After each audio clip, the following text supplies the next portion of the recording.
I'm gonna take it back to your Weed Rapz, the playlist side A and B.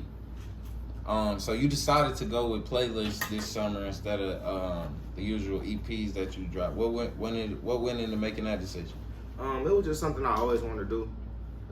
I kind of got the inspiration from Drake. You know, he dropped his little playlists and shit, and it was just like a bunch of songs that necessarily didn't have to have a continuity or have like a theme to it, but it was just like a good amount of songs that people can enjoy and shit.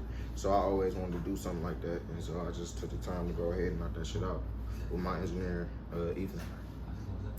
Okay. All right. So the side A and B, like what went into splitting those up? Like, did you have certain vibes you wanted to put off on each side? So side A is more of me just like rapping. You feel me? It's more of me rapping. Then side B is more of me like using autotune, more harmonizing shit like that, singing a little bit, type of shit like that, riding the beat a little bit more. So that was like the once again kind of like how Drake did his Scorpion when he had side A, side B. One part was hip hop, one part was like, you know what I'm saying, mainly R&B. So it's kind of like that little vibe with it. Okay. And then also I wanted to be able to space it out because, as I said, like in some of the interviews I had with Specs, when we do our vlogs, I don't necessarily want to drop like a big body of work right now, and I'm not like signed or got no like big following right now. Right now I want to do EPs and playlists because that allows me to drop shit quick how I want it to, and still allow me to provide like the different type of vibes I want to get. Okay. All right, so like, what you making that different, like with your, where you go and you rap a lot and then you pull in your auto-tune and your harmonies, is there either side that you lean to a little bit more, that you fuck with more? It's really off of what I'm feeling like, and it's really like I go off the beat, so I like whatever beat I get, I rap. And then nine times, like I said, it's more of the feeling like we go in the studio and then me and Ethan sit down, and I'll probably do the verse like shit, bro. I'll do the verse like 3 different ways, maybe 5, depending. You know what I'm saying? Okay. And then decide like shit. So you doing it like a movie, like it's different takes. Yeah, like different takes. Like we do different takes like shit.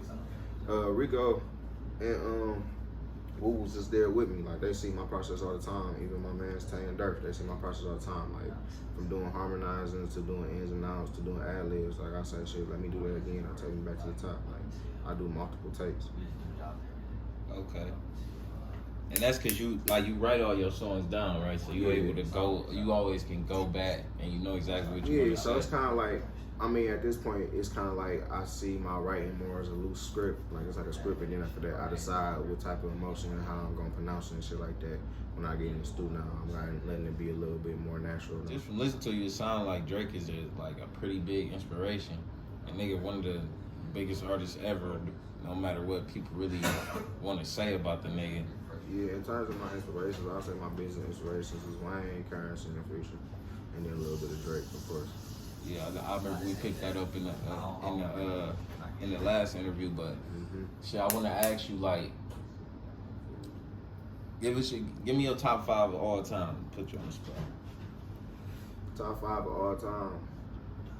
In this generation, just like all time, period, all time. All of them. I'm gonna say Biggie, Snoop, Wayne, Future, Drake. That's my top 5 as niggas that I would say, like, for me personally, I would say are like niggas that do their thing and inspire me to rap.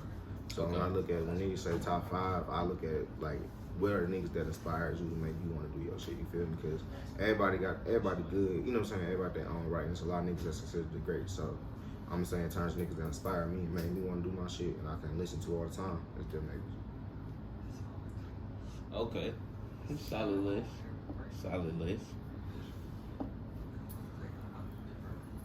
Okay, so shit, with it being your birthday and all, and it's a new year for you, what's your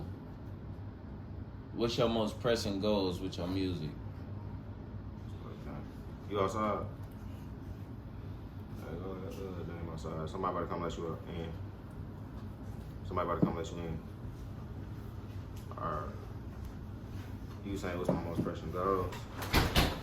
Right now my goals is really just to get more following, do more shows, shit, get more interviews, and shit, just put more of a spotlight on myself and my music and my artistry. it's really it's always just to keep progressing. I feel like at this point it's always the same thing. I want to do the same shit, but just keep on getting better each time. Whether that's doing interviews, putting out more tapes, doing more music videos, just doing better than I did last year. Okay. All right, and you've been doing like a lot of work with specs, giving like people vlogs and behind the scenes work and seeing your process. Like, what made you want to do that? Just give people a look into the other side. Lil Wayne, all his documentaries behind the music, Nino Brown's, the Carter, shit like that. Like I said, I used to watch that shit all the time when I was little. Like that's all I used to watch.